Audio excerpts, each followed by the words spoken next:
Yeah, so relieved to be under the trees. Litter everywhere. Get to this time of year and all the horrible idiots are out just dropping their bottles and drug packets and just trashing the place.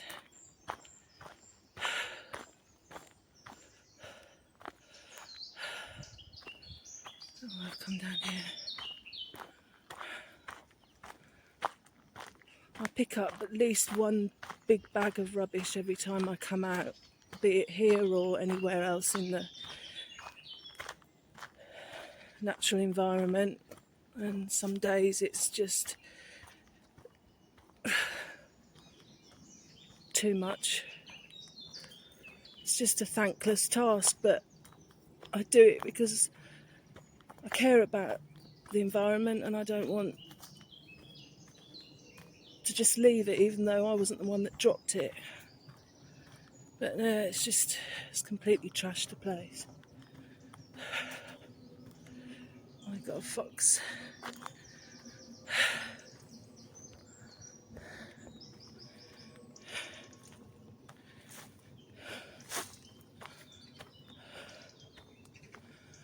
Yeah, as usual, I'm so grateful for this time alone when there's massive pressure being put on me from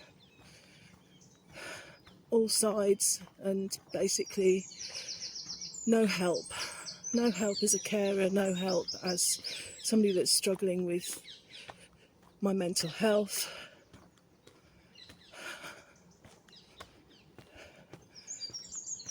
Just nothing.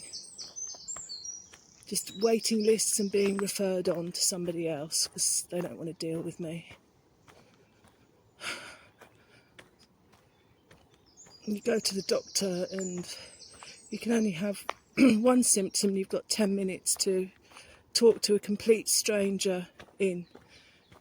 And I felt worse than I've ever felt in my whole entire life. A couple of weeks ago, I felt like my brain was going to explode.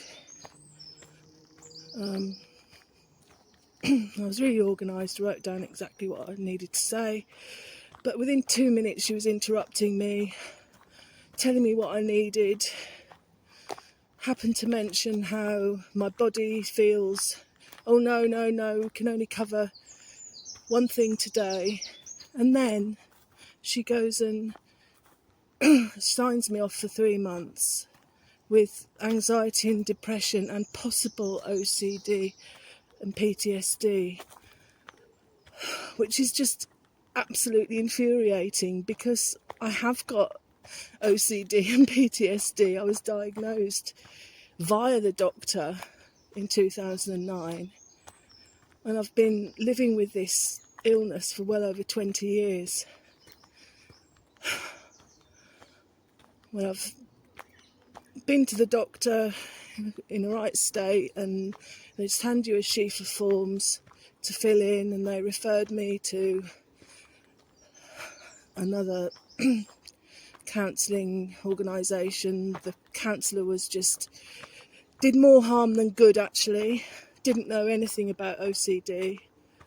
So she's obviously not read my medical notes, and now it looks as if I might be making it up.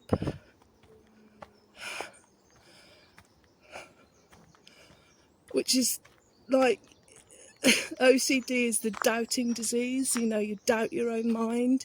And then to have a doctor who can't be bothered to spell properly, to look at my medical history.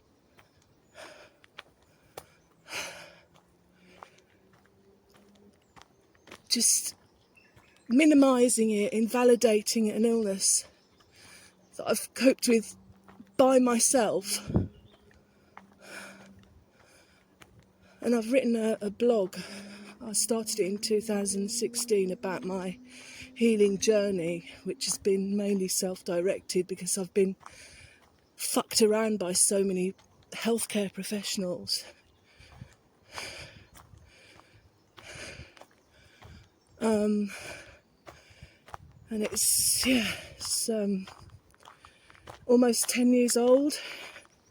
So I'm just gonna, anybody that questions me, I'm just gonna send them that. And I said, nobody can keep up a lie for 10 years. And you see what the hell that I've been through just to walk along the pavement and not think, I'm going to be attacked and raped or contaminated. And all the time I was working, I've been working all the way through this illness, getting qualifications, learning, growing, achieving things in my career despite this, and just to have some stranger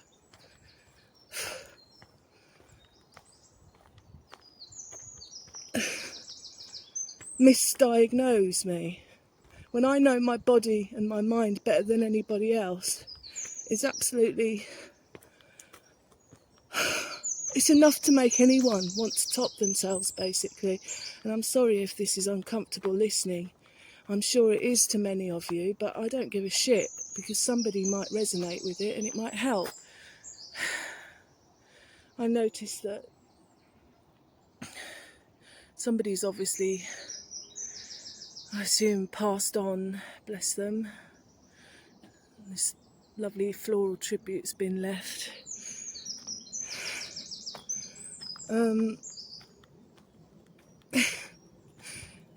But my poor mental health is due in part to the fact that we live in such a shitty society where you're having to absorb and put up with corruption, incompetence, abuse on a daily basis.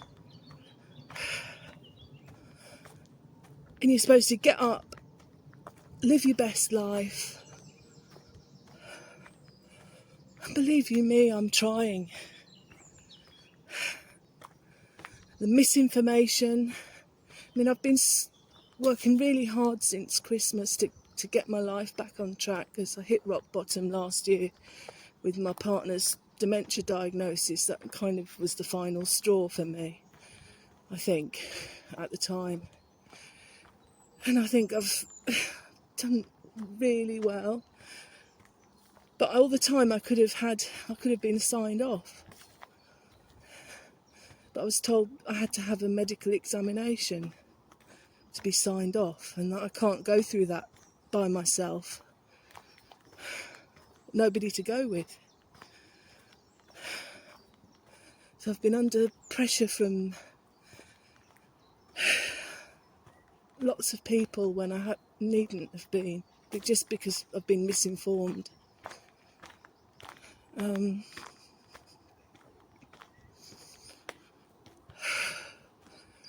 that's why I don't go to the doctors. That's why I do this, because it's more helpful than any doctor has ever been to me in my whole entire life.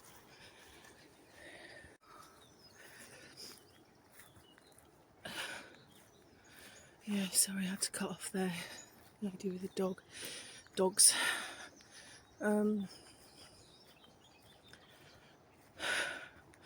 It's just,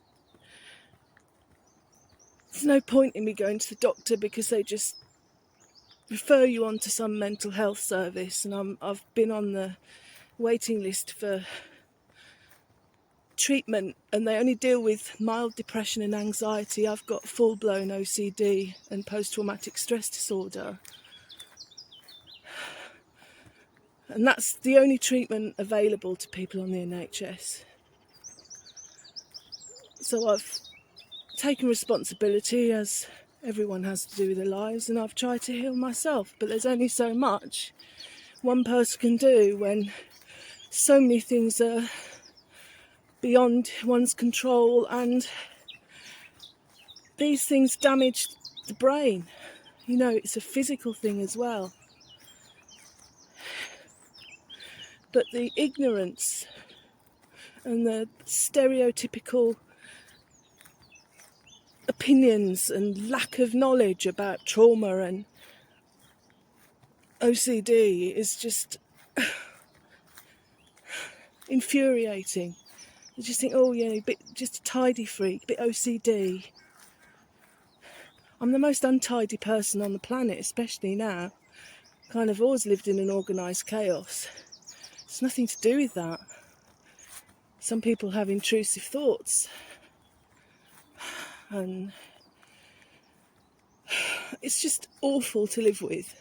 It's like serving a prison sentence that you're never going to get out from, and you never committed the crime. Other people committed the crimes against you, yet they're just sailing through.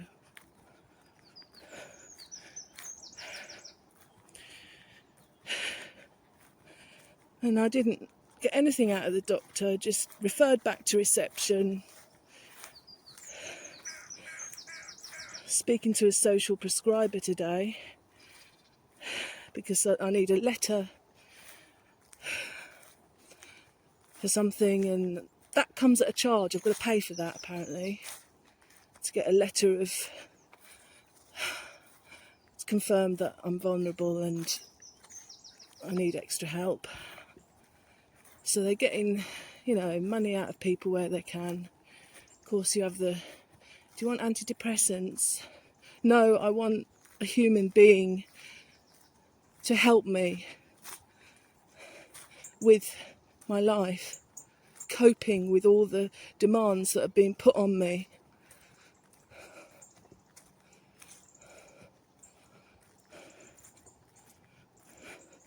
As if I'm the one that's, it's all down to me and my mindset. I get up in the early hours of the morning and do my 5 hours of work first thing, investing in myself.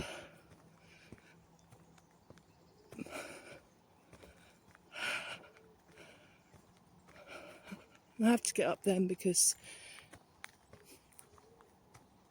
people and animals are just demanding my time after that.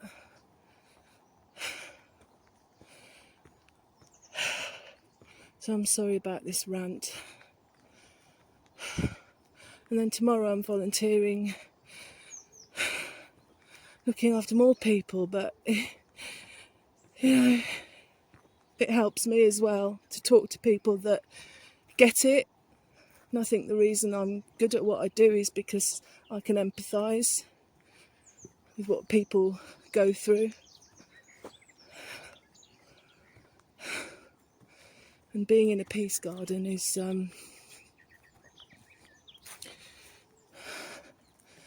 best medicine. Anyway, yeah, a bit of a rant this morning, but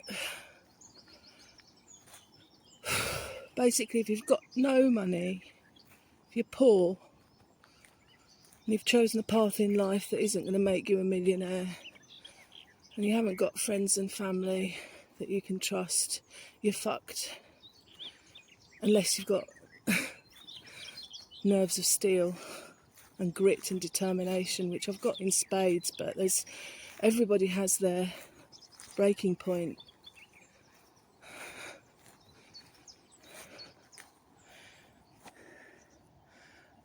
So I'm going to go to the tree, probably do some writing and drawing, have a cup of tea.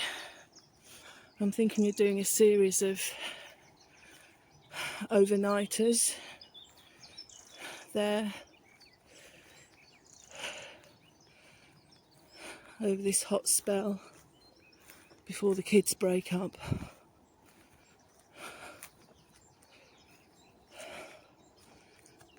I'm sure we've got another half term on the cards actually.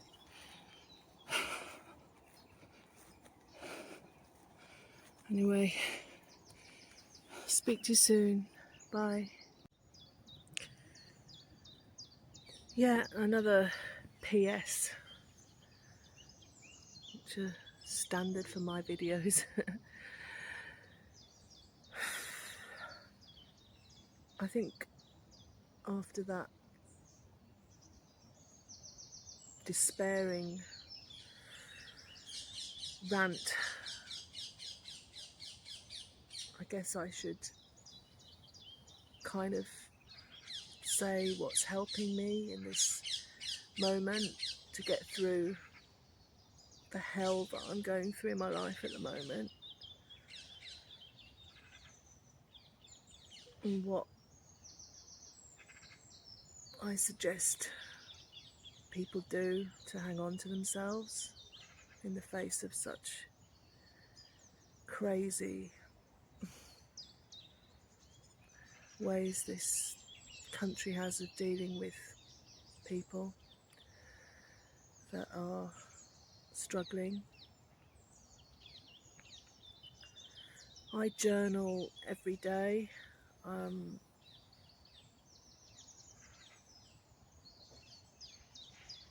I write down what I'm grateful for,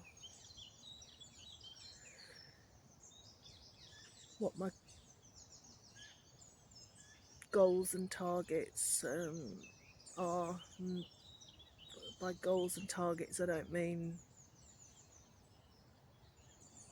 being productive necessarily, or competitive, or striving to be the best and be a high achiever. Some days my goal is to get out of bed, tidy up. Simple as that. Play my piano. When I'm working on something, I break down into small manageable tasks what I'm doing. That helps. Then I try and find out an inspiring quote for the day. So I'm just going to lay on my back for a second.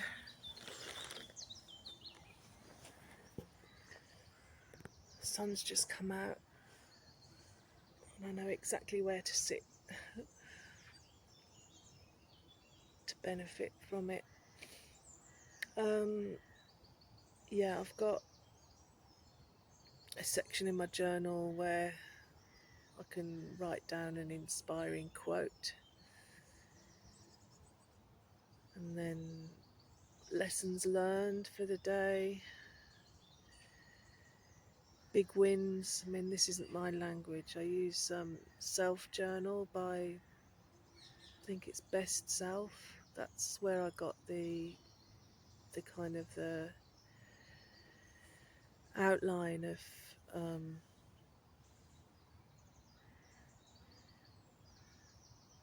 this journal. I just don't buy the books because I can't afford them. Make my own.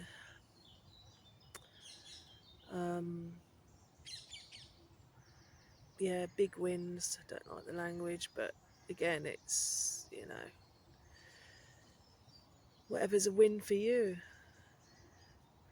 on that particular day. Enjoying the garden, or making a nice meal, preparing some good food and drink for yourself.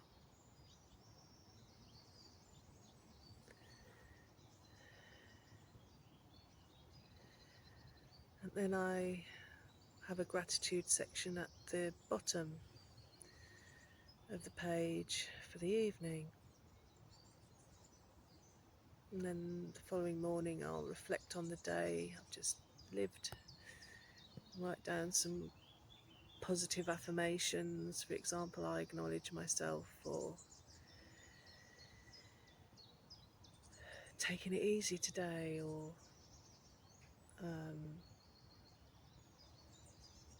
doing a little bit of exercise or yoga. I do 5 of those. And there's also like a notes and ideas section. It's a format that works for me. And the other thing I'm doing is coming here and deepening my knowledge of trees and nature nature-based healing, ecotherapy,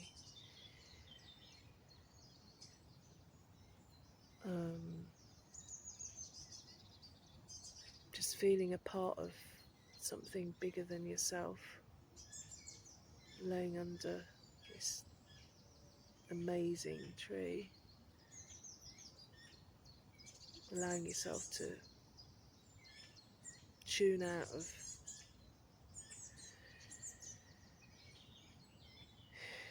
always being available online,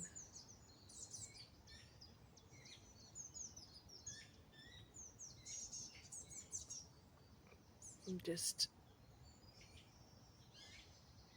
focusing on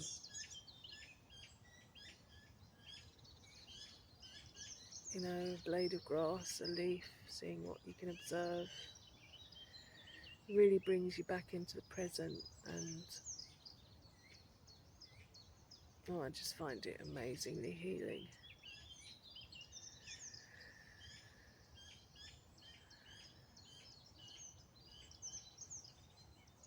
And it teaches you, like wild camping and backpacking have taught me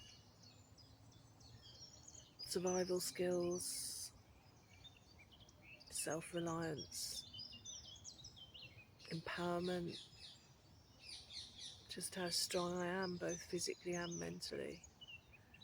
And you don't have to be anything when you're just laying here. You're enough. You've got nobody making you feel like you've got to do things now. Just do things at your own pace. Nobody has the right to tell you how fast and what you should be doing with your life.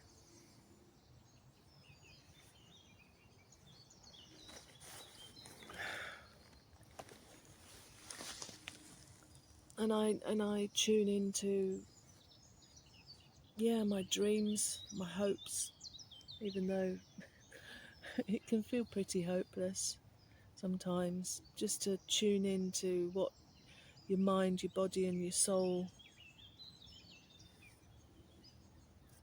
desire, what makes you feel better, what makes you happy and feel connected.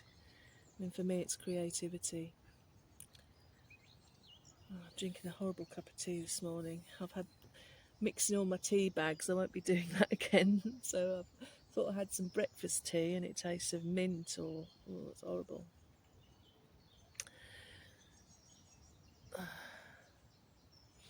So this is day 37 of the oak tree sit spot.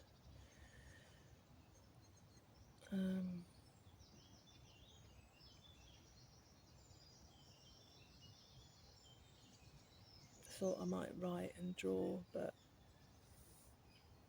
not in the right headspace. I've got PMT, menopausal symptoms, and just want to absorb the benefits.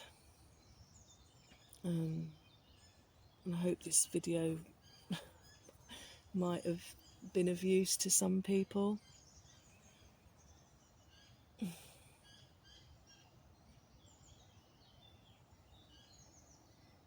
Because there is joy to be found in so much in life.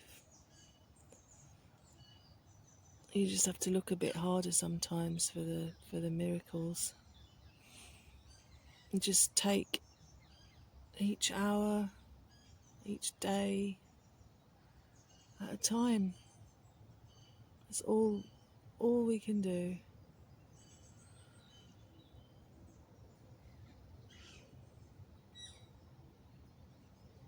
And I've found that making that commitment to myself of doing the work, getting up, however I feel some days, and just doing the work, even if it's just, I don't know, doing a bit of reading or research, gets you nearer to your dreams and what makes you happy, what gives your life meaning and purpose. Just do it. Just get up and do it, regardless of all the shit, regardless of all the shitty people.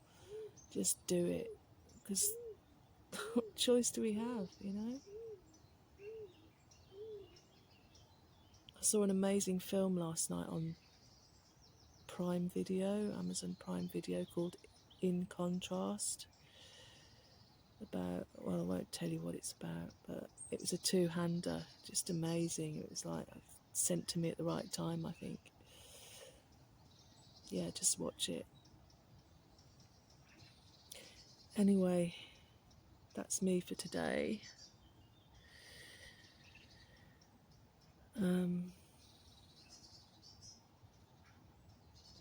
Thank you for watching, liking, subscribing. Birds are saying goodbye. And I shall see you again soon. Bye.